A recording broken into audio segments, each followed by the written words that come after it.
Emily Wins His Heart. Heartbeats and Halos, Book 2. Written by Nellie Steele.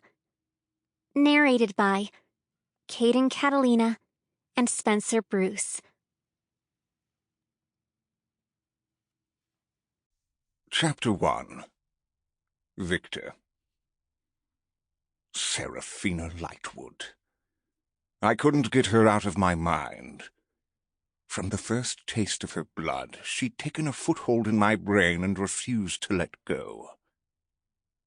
As I leaned against the rough bark of the oak tree, I glanced up at the moon, crisp and bright. It had started before the taste of blood, though. The bite had just intensified my growing obsession, as it normally does with vampires.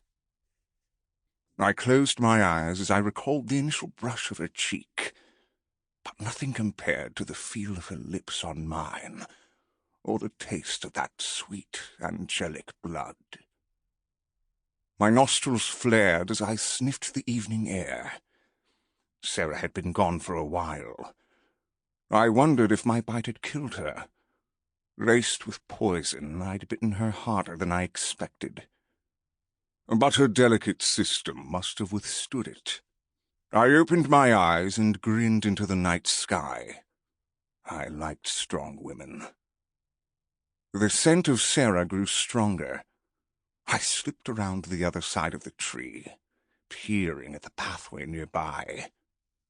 Voices floated to me, as did the stronger scent of the delicious angel I'd set my sights on.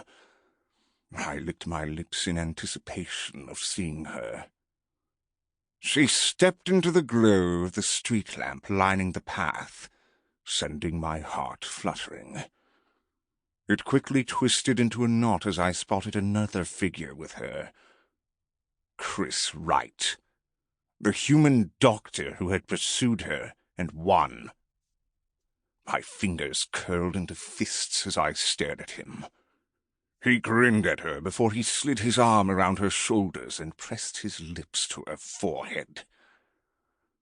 How had she fallen in love with a man like him? I stared at them as they passed, oblivious to my lurking, my mind trying to piece together the puzzle that I could not solve. Chris Wright was a talented doctor by some measure, but he was a lonely human. Not even a particularly interesting specimen. He couldn't offer her anything that a fellow supernatural could. In fact, he could only hold her back. Sample complete. Ready to continue?